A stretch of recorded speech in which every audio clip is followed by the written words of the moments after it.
Olá, meninas, tudo bom? Hoje é quarta-feira, 10 de novembro de 2021. Hoje nós estamos nos nossos 65 dias da 11ª caminhada de oração. Estamos falando de descanso, libertação e juízo, e o tema do dia é homens valentes que atiram arcos. O texto-chave vai estar em 2 Reis, capítulo 13, do versículo 14 a 19. E que glória, que bênção, estamos nos 65 dias, faltando 5 dias para terminar nossos 70 dias desse mergulho, dessa escavação que nós entramos, né, irmãs? E tem sido absolutamente tremendo. Na minha vida tem sido glorioso. Ele me surpreende a cada dia, a cada devocional, e vamos vencendo com a graça do Pai. Bom, irmãs, nós estamos falando esses dias, né, de vencer, de ser forte, corajoso, vencer aquela terra prometida, entrar, tomar posse, para que a gente possa desfrutar daqueles frutos proféticos, frutos maravilhosos, né, que Deus nos deu. E no meio desses frutos nós vamos adorar ao Senhor, nós vamos amá-lo, nós vamos entender a profundidade de que é servir a Deus, que nós não servimos apenas pelo que Ele faz, mas pelo que Ele é. E o Senhor está nos levando em algo profundo sobre isso. Então, depois da gente entender que a gente precisa ser forte, corajoso, derrubar muralhas, hoje eu quero falar que Deus nos chama a ser valentes e marcar território, atirar as nossas flechas e fincar a bandeira da vitória, a bandeira da nossa posse nas terras que o Senhor tem colocado diante de nós. Então, é sobre isso que nós vamos falar hoje. Homens valentes que atiram arcos, homens de visão, né? Homens que estendem a tenda, como a gente começou lá há 65 dias atrás, onde eu disse, estende a sua habitação, vamos abrir essa tenda, vamos aumentar as nossas fronteiras e vamos marcar territórios que Deus já nos deu, mas que a gente precisa fincar a bandeira lá. Sabe, quando você compra uma fazenda, eu não tenho fazenda ainda, né, irmão? Um dia eu vou ter, né, se Deus quiser. Desejo que vocês tenham também, que se vocês quiserem. Acho que quando compra uma fazenda, quando compra uma terra muito grande, você tem que procurar demarcar aonde é o fim, né, da sua terra e onde começa a terra do outro. E não precisa nem ser muito grande, pode ser qualquer terra, você tem que marcar, né? Porque senão o outro invade a sua parte. Então é sobre isso que nós vamos falar hoje. Ontem nós falamos sobre um ato profético. O que é ato profético? Eu não vou entrar nessa profundidade disso, irmã, porque é aquilo que eu já falei. Nós somos crentes há quantos anos, nós estamos buscando a Deus há quantos anos, tem coisa que já era para a gente estar PhD naquilo, né? Mas eu vou só dar uma explanada aqui. Ato profético é quando você faz algo no natural, você faz uma simbologia no natural, para que aquilo venha acontecer no espiritual, né? Porque as coisas, elas só funcionam na terra a partir do momento que elas são desligadas lá no céu. A palavra de Deus diz, quando a gente vai orar, o que ligar na terra será ligado no céu. O que desligar na terra será desligado no céu. Então, o ato profético, ele não é uma fantasia, uma invenção. Não, ele é algo que você está colocando a sua fé, é um ponto na sua fé. Sua fé não está no ato profético, sua fé está no Pai Todo-Poderoso. Então, se você ler a Bíblia, você vai ver que toda a palavra de Deus vai ter atos proféticos. E hoje eu vou falar de mais um aqui, para que você entenda sobre como funciona. Então, às vezes, é necessário você fazer algo no natural, para que você chame a existência do que está no espiritual. Ou apenas você está declarando, eu creio que vai acontecer. Então, quando eu dei essa dica ontem do ato profético, de você fazer isso, você está simbolizando, as muralhas vão cair. E hoje, antes de liberar esse devocional, eu me lembrei que antes de vir para essa terra, eu tive que esperar 6 anos, com tudo muito conturbado, muitas muralhas. E um dia o Senhor me disse no meu coração, né? Quando eu li Josué, faça igual Josué, rodeia a muralha. E ali eu rodeei o lugar que eu morava, que a casa era bem no centrinho, assim, dava para rodear a casa toda, representando que toda a muralha que me impedia de sair daquele lugar, sair do país, né, sair do lugar que Deus queria, cairia por terra. E foi absolutamente tremendo. Então, assim, irmãs, é um ato de fé, é você crescer e aprender a viver um pouco além do natural. Mas isso é com responsabilidade, isso é com caráter, isso é com santidade, isso não é de qualquer maneira, isso não é barganha, porque você pode rodear o que você quiser com a sua vontade humana, que não vai acontecer. Isso é alinhamento com a palavra. Então, eu indiquei esse ato profético ontem, baseado em 65 dias de palavra que nós estamos liberando, tá bom? Agora, isso é para quem crê. Ato profético não é para todo mundo, ato profético é para quem crê, é para quem quer mais. E se você sentir no seu coração, você está livre para fazer. Então, hoje nós vamos falar de uma história aqui que tem ato profético. E foi interessante, então, falar ontem. Eu nem imaginava, nem lembrava que o que eu vou falar hoje teria a ver com ato profético, porque nem sempre eu sei o que eu vou falar no dia seguinte.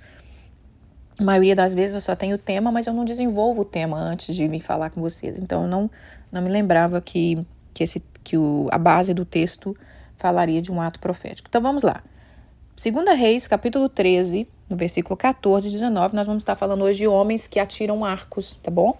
A nova arma. Lembra que nós lemos que as nossas armas são poderosas em Deus para desfazer todo sofisma, né? Anular sofisma, derrubar muralhas. Então, nós temos que aprender sobre as nossas armas, irmãs. Existem armas espirituais. Às vezes você fica lutando com uma arma a vida inteira, né? E tá precisando trocar armadura, trocar arma, né? Igual um óculos. Você precisa trocar o óculos para você ter uma visão melhor, você precisa ampliar a sua visão. E é por isso que muitas vezes a gente não rompe, porque a gente quer ficar da mesma maneira. Sabe aquele jejumzinho? Ah, irmã, eu jejuo até meio-dia. É bonitinho. Você acorda que hora? 9? Que lindo, hein? 3 horinhas. É bonitinho? Para quem começa é maravilhoso, mas às vezes você tem 30 anos de crente e está fazendo esse mesmo jejum. Então, assim, a mesma arma. Deus quer te puxar além, Deus quer te levar além, né? Não estou desprezando o jejum de 3 horas. Tá ótimo, mas por que não ir além? Por que vai ficar ali naquela coisinha simples que você pode ir além? Então Deus, Ele quer nos chamar a ir além, a buscar armas poderosas em Deus. As nossas armas são poderosas em Deus. Que armas são essas? A primeira arma é a palavra, eu já falei isso 500 vezes. Eu não vou abrir mão da palavra, irmã. A caminhada de oração, ela é a palavra. A base dela é a palavra. Tanto é a palavra que eu pego um devocional e se eu pudesse, né, pararia em um versículo, mas eu trago 10 para trazer a base daquilo que eu estou falando. Então, assim, a base é a palavra. A palavra é a espada mais poderosa que nós temos. Depois o Espírito, ou os dois juntos, que eu estou muito importante. E aí o que Deus vai trazendo para nós. Então, vamos lá. 2 Reis 13, versículo 14. Estando Eliseu, o profeta Eliseu, padecendo da enfermidade que ele havia de morrer, Jeoás, rei de Israel, desceu a visitá-lo. Chorou sobre ele e disse: meu pai, carros de Israel e seus cavaleiros. Então lhe disse Eliseu: toma um arco e uma flecha e flechas. Toma arco e flechas. E ele tomou um arco e flechas.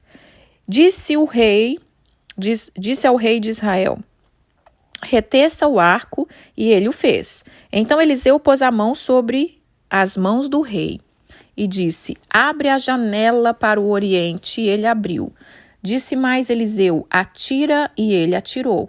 Prosseguiu, flechas de vitória do Senhor, flechas de vitória contra os sírios, porque ferirá os sírios em Afega até os consumir. Disse ainda: toma as flechas, e ele a tomou. Então disse ao rei de Israel: atira contra a terra, e ele atirou 3 vezes e parou. Então o homem de Deus, o profeta, se indignou muito contra ele e disse: 5 ou 6 vezes você deveria ter ferido, então feriria os sírios até o consumir. Porém agora só 3 vezes você vai ferir os sírios.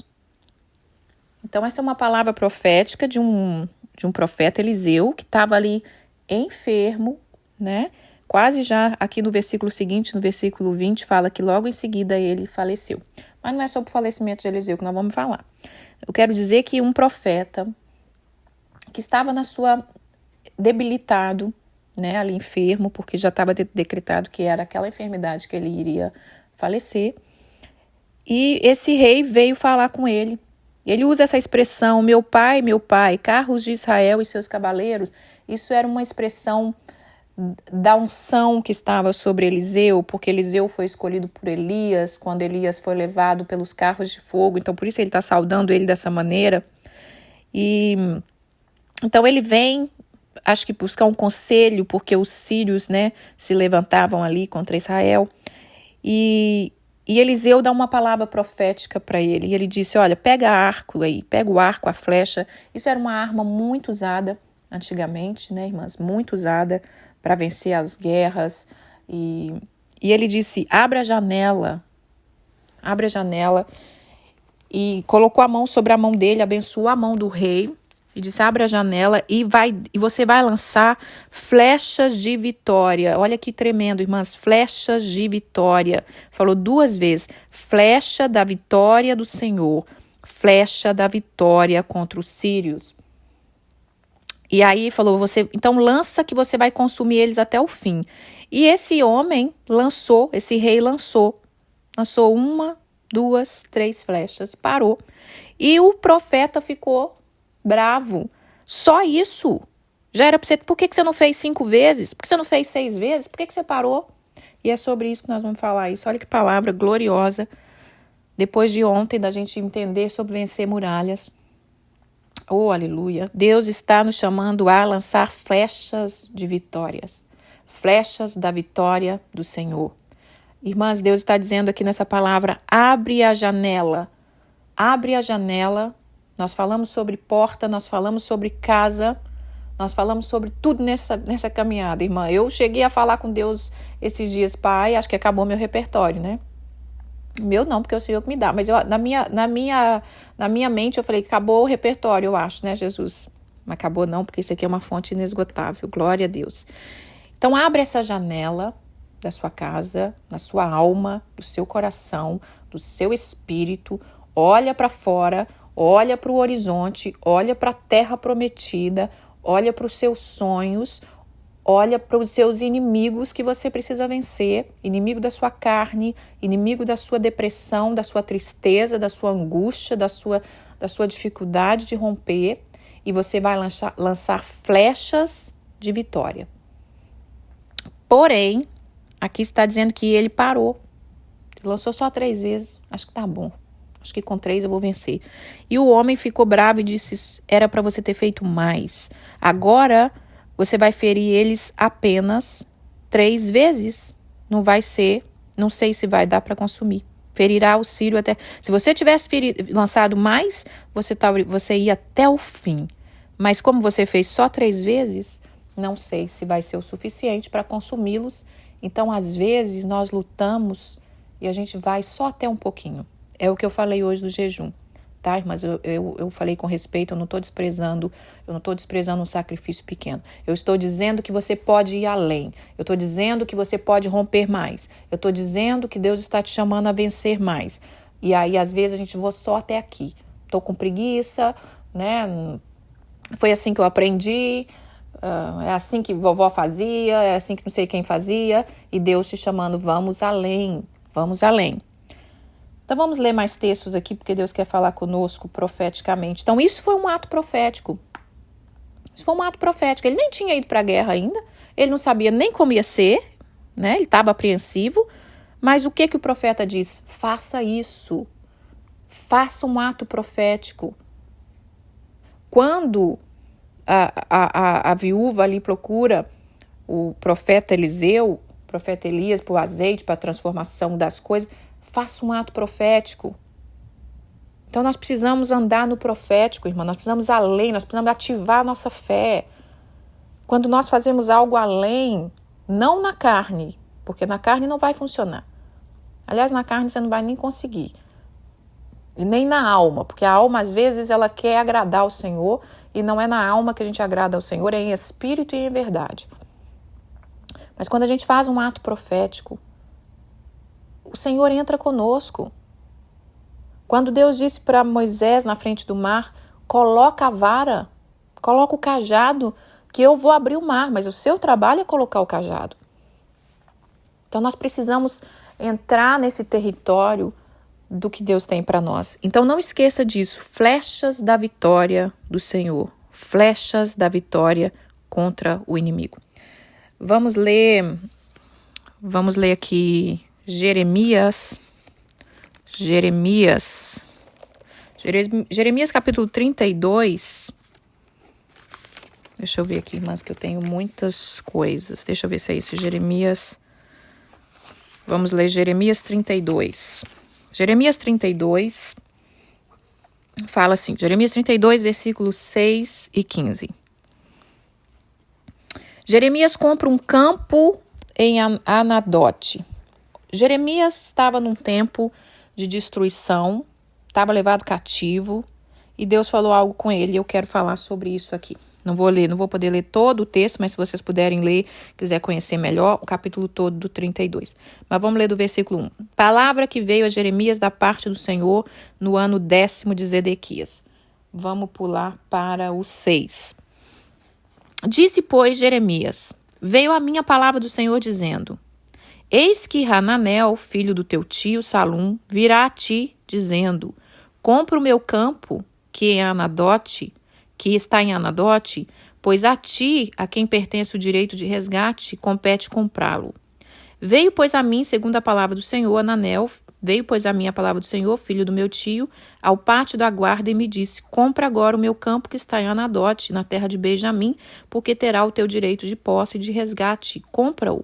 Então entendi que isto era a palavra do Senhor. Eu comprei, pois, o campo na mão dele, e deu o dinheiro aqui, assinei as escrituras, versículo 10, fechei-a com selo, chamei testemunha, pesei-lhe o dinheiro.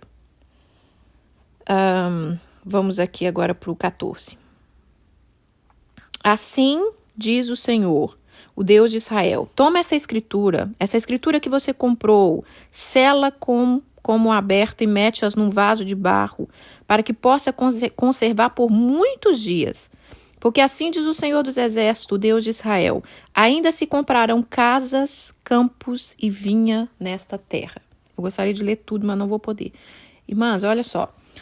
Você imagina uma cidade onde o povo está cativo, o povo está passando dificuldade, está aquele caos, está todo mundo querendo ir embora daquele lugar, né? Não tem jeito. E Deus chama Jeremias e fala, Jeremias, o seu primo vai chegar aqui e vai te oferecer um campo. E você vai comprar esse campo na mão dele. E poucos minutos depois, pouco tempo depois, o primo chega. Irmãs, que intimidade. Que intimidade. É por isso que eu fico aqui tentando nos motivar e nos ir a fundo. Que intimidade. Deus fala o que vai acontecer e o profeta vive aquilo e ele já sabe. É isso que eu busco, irmã, é isso que eu desejo que vocês vivam. Não é ficar igual uma barata tonta. Eu vou, não vou, eu compro, não compro, eu trabalho, não trabalho. Tem intimidade de ouvir o pai falando antes. Então, olha só que tremendo. Vai chegar o seu primo, ele vai te oferecer e você vai comprar. Imagina que intimidade de viver dessa forma. Não tem quem segura um exército de mulheres, de homens, de Deus, uma igreja que vive nessa intimidade de ouvir o Pai e que obedece, mesmo sem entender. Aqui quando o primo de Jeremias fala para ele, olha, compra o meu campo porque a ti pertence o direito de resgate, é porque o que acontece? Uma terra naquela época, ela não podia sair da família. Porque lembra que quando Deus deu a terra, deu para as tribos, cada tribo tinha sua parte na terra prometida.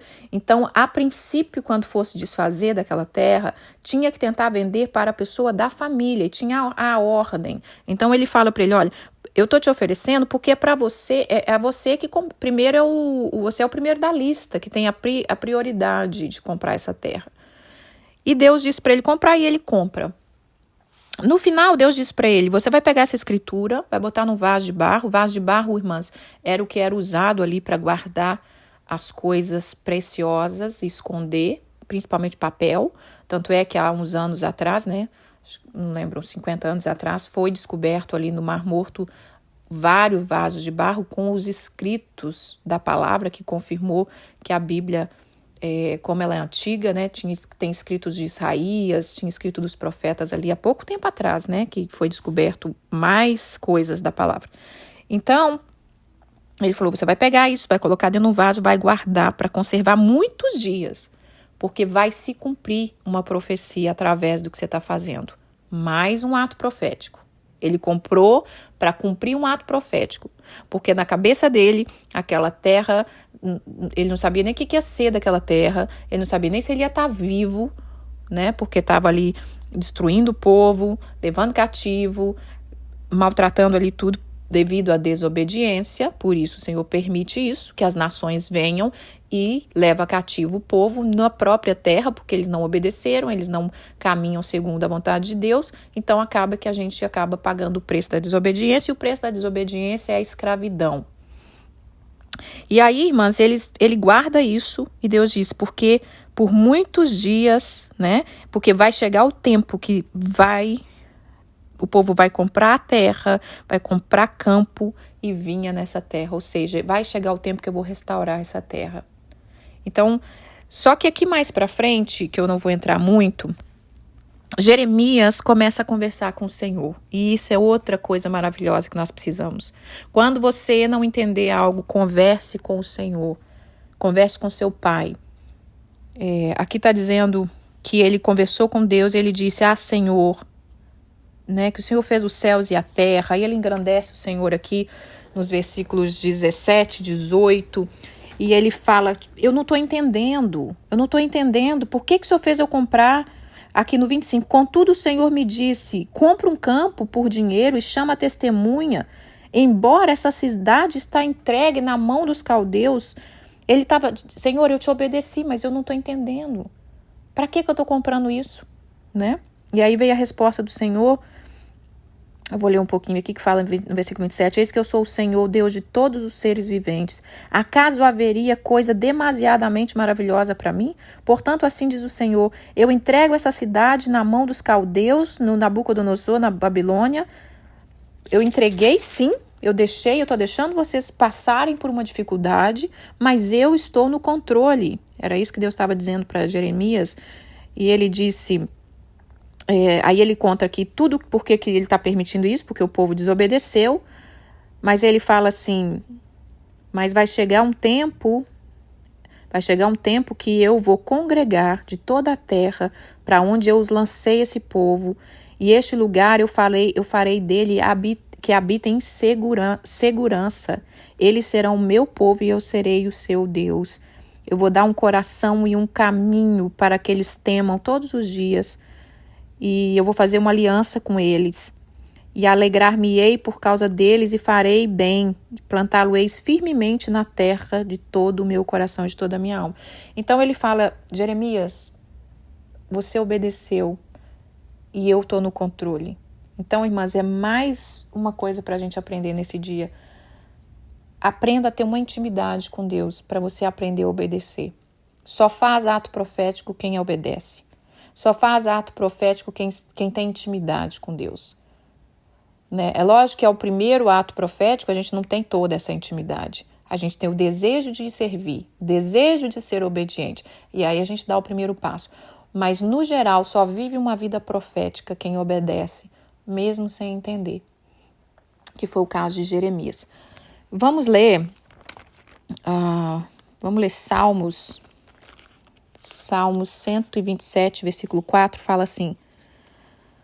Vamos ler tudo, porque esse salmo é maravilhoso. Se o Senhor não edificar a casa, em vão trabalha os que edifica. Se o Senhor não guardar a cidade, em vão vigia o sentinela.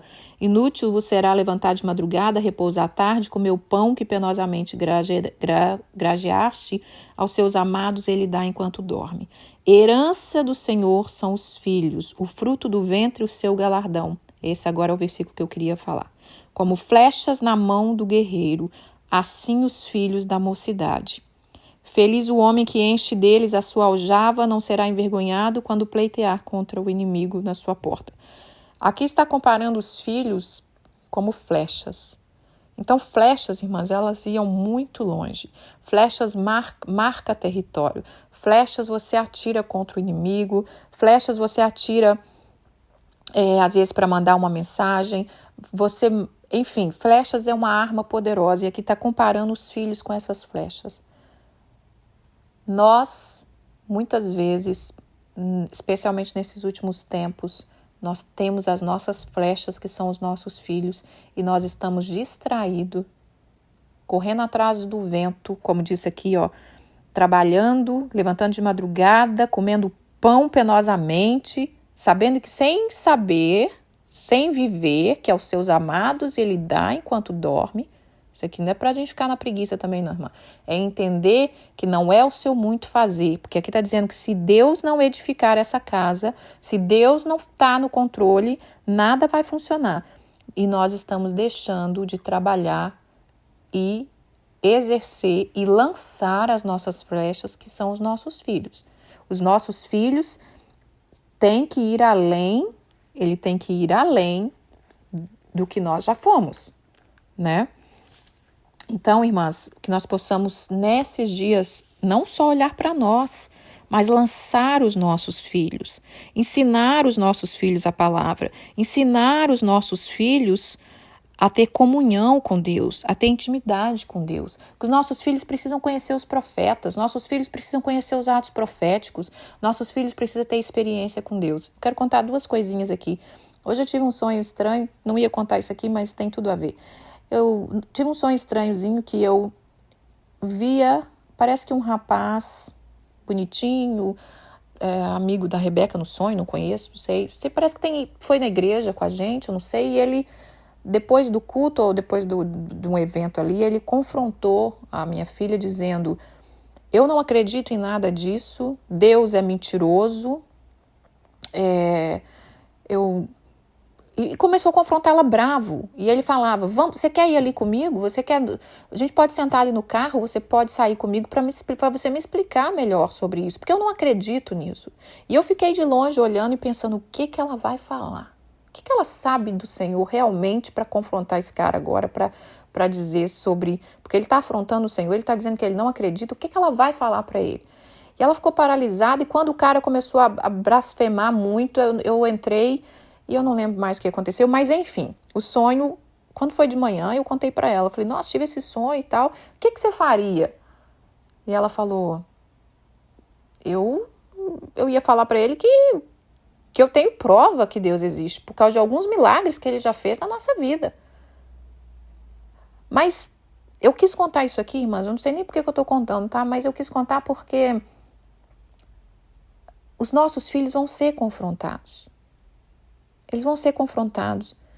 E será que nós estamos levando os nossos filhos, as nossas flechas, para ter comunhão com Deus de verdade? Ou nós estamos levando ele para a igreja? Porque levar ele para a igreja só não vai bastar não, irmã. Não vai bastar. Quando as afrontas vierem sobre os nossos filhos, quando o medo, a rejeição, as palavras amargas, as tentações, não vai bastar só ter ido na igreja. Talvez vai dar uma faísca de esperança. Vai dar uma faísquinha de esperança, mas nós podemos ir além. Nós estamos falando aqui de flecha. Flecha vai além.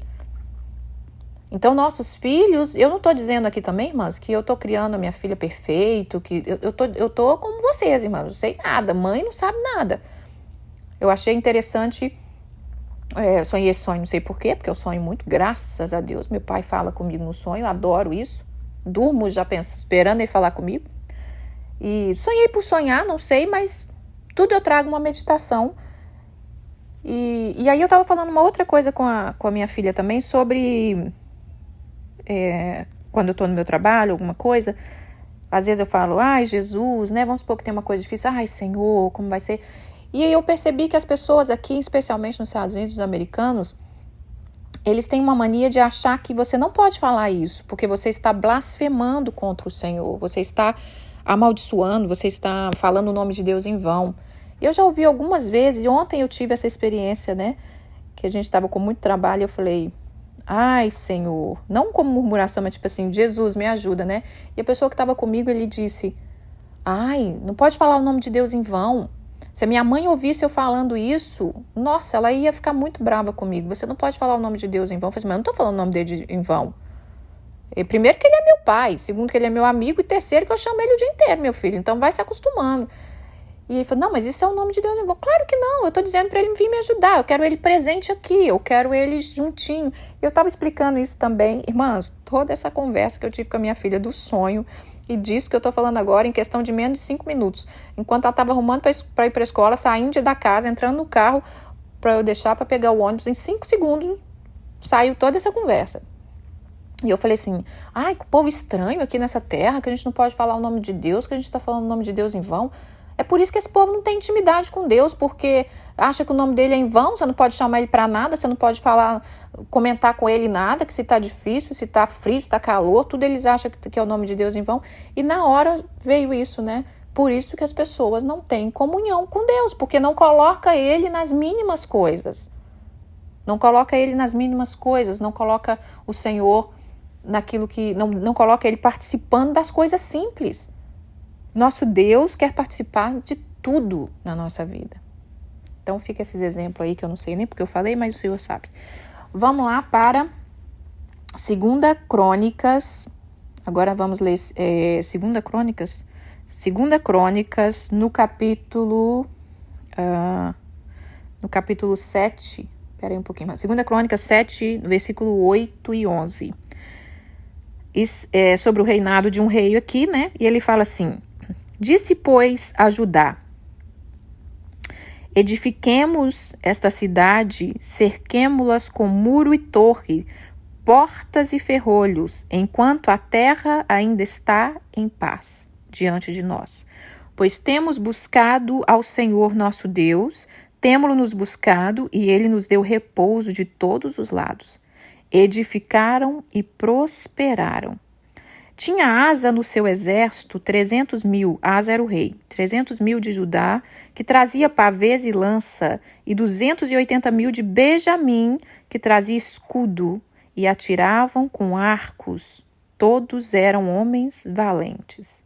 Vamos ler o versículo 11. Olha a oração de Asa. Asa clamou ao Senhor, seu Deus, dizendo, Senhor, além de ti não há quem possa socorrer numa batalha, entre os poderosos e os fracos.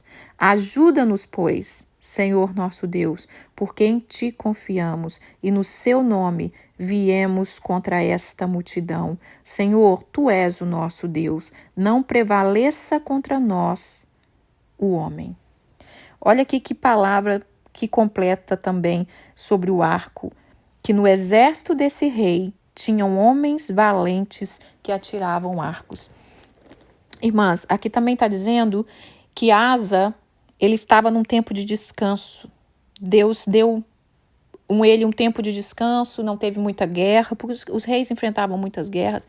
E ele foi sábio e ele disse assim, vamos edificar, vamos construir, porque tem 2 processos na nossa vida. Nós destruímos as muralhas que está diante de nós, mas nós precisamos construir muralhas para nos proteger, porque as muralhas elas eram feitas para proteger a cidade, né? Então tem muralha, tem cidades que o inimigo fez uma muralha para que você não entre, para que você não tome posse. Mas lá em Isaías, quando nós começamos a caminhada, Deus disse, eu vou fazer das suas muralhas de pedras preciosas. Então Deus está construindo sobre nós. Você vence uma muralha no seu coração, uma muralha de um relacionamento difícil, uma muralha de um relacionamento abusivo, uma muralha de rejeição, e você constrói, junto com o Senhor, uma muralha de proteção, para que você não seja levada a todo tipo de sedução, para que você não caia no engano. É um trabalhar. Então, aqui o que ele disse? É uma experiência aqui que nós temos que aprender a marcar território, tempo e fora de tempo. Tempo e fora de tempo. Jeremias, quando comprou o campo, não estava num tempo favorável. Mas ele estava andando na palavra, ele estava andando no profético, ele teve visão. Agora aqui, Asa estava num tempo de descanso, ele poderia pensar, não, agora não, vamos curtir um pouquinho, né? Vamos curtir um pouquinho. Não vamos edificar nada agora não, mas ele disse, vamos edificar enquanto nós estamos no tempo de descanso. E disse aqui que eles edificaram e prosperaram. Então, quando você estiver num tempinho melhor, não baixa a guarda não. Não baixa a guarda.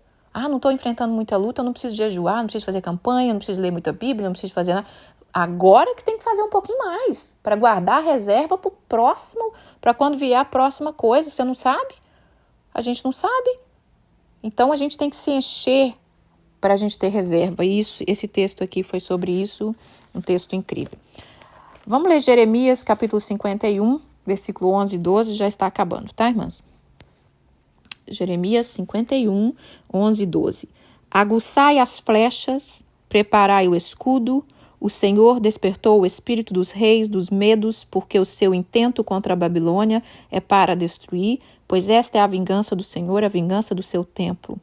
Arvorai bandeiras contra os muros da Babilônia, reforçai a guarda, colocai sentinela, preparai emboscada, porque o Senhor intentou e fez o que tinha dito acerca dos moradores da Babilônia.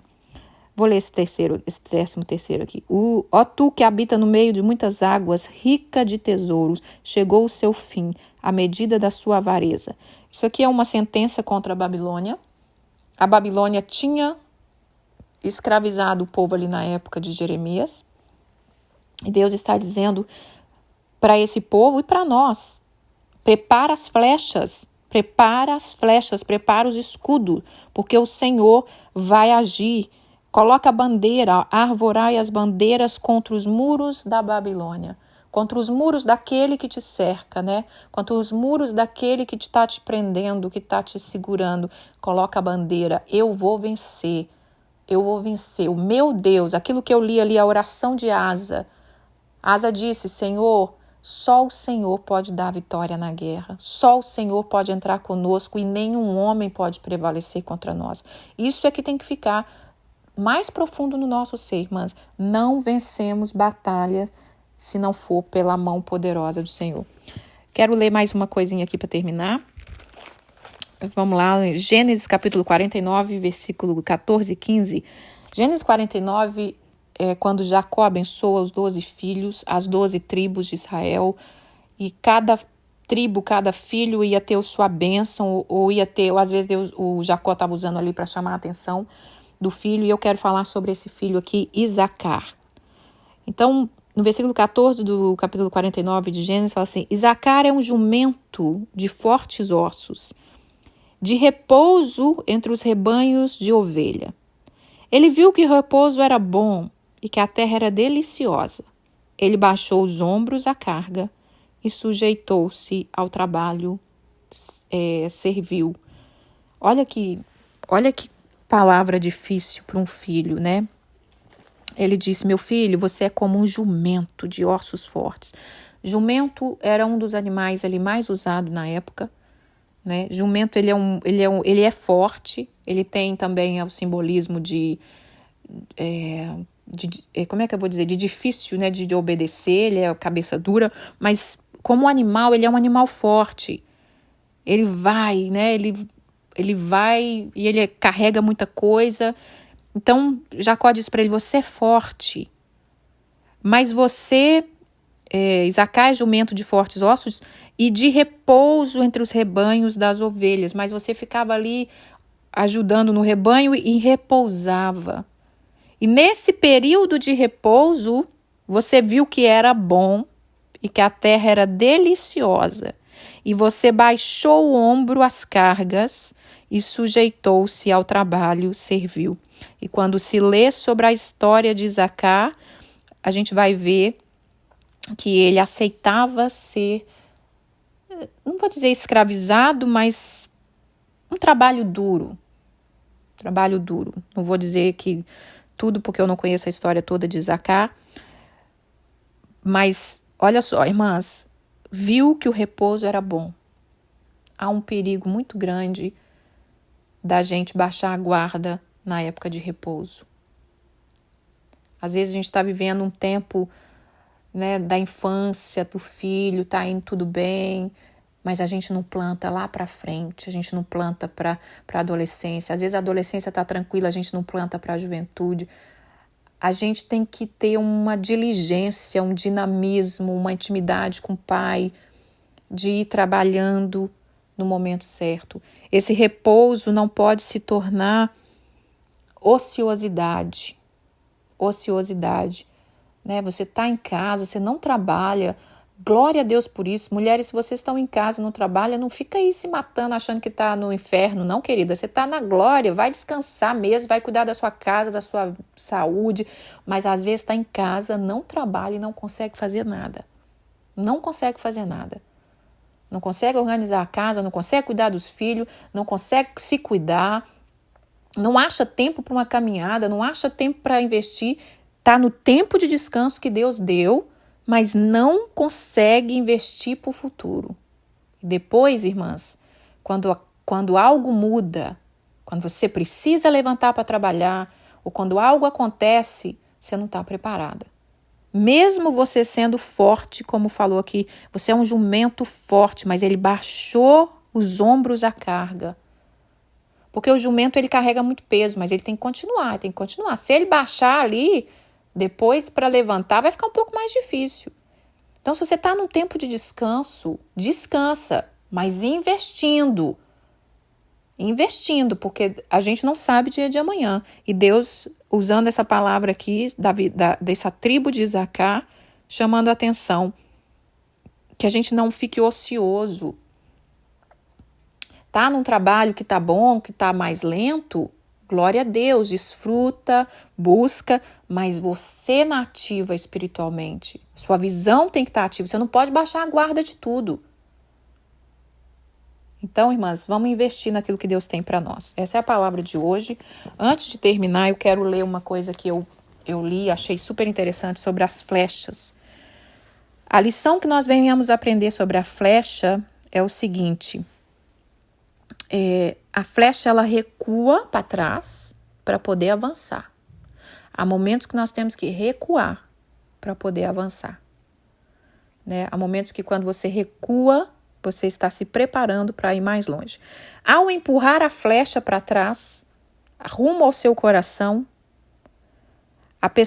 isso representa que a pessoa deve mergulhar em si mesma, na sua essência, se descobrir, e lá dentro você vai receber, você vai compreender, vai enxergar a centelha divina que você possui. Ou seja, o seu espírito, o que Deus tem para você, quem é você em Deus. E ao você descobrir isso, esta descoberta é que vai te dar poder para derrotar o inimigo e fazer que a situação mais obscura se transforme em algo positivo. Olha que lição sensacional da flecha. Então, irmãs, quando você puxa a flecha para trás, ela vem bem pertinho de você, ela vem bem no seu coração. Ou seja, antes de você atirar a flecha para marcar os territórios, para querer lançar flechas de vitória, você tem que se conhecer. Você tem que saber quem você é. Você tem que saber, você tem que mergulhar e fazer essa escavação em você mesma, encontrando quem você é, encontrando Deus dentro de você, como Jeremias teve aquele diálogo sensacional com o Senhor, que obedeceu pela fé, mas teve um diálogo: me explica, Pai, por que o Senhor está me levando nisso? Por que o Senhor está deixando eu fazer isso? Se está tudo estranho na minha frente. E está dizendo aqui que quando você tem essa descoberta de quem você é, quem Deus te criou para ser, é isso que derrota o inimigo, irmãs. Tem batalhas que nós estamos enfrentando que com uma posição de saber quem você é, você derrubaria esse inimigo. Por exemplo, amanhã talvez nós devemos falar sobre isso, sobre autoridade e humildade. Por exemplo, se você sabe quem você é, para onde você está indo, o que Deus te chamou para fazer, nenhuma afronta vai te derrubar. Nenhuma palavra negativa, nenhuma crítica. Aquilo não vai penetrar no seu coração e te fazer prostrar. Pronto, você já venceu essa batalha. Sendo que tem gente que está com 50, 60, 70, está indo, partindo para a glória e ainda não aprendeu isso. Uma coisa tão simples. Vive amargurado, vive chateado, vive... falaram isso. Falou isso, me chateou e tal. Porque não aprendeu. Então, irmãs, Deus quer nos levar além. Essa é a palavra que eu tenho para hoje, uma palavra poderosa.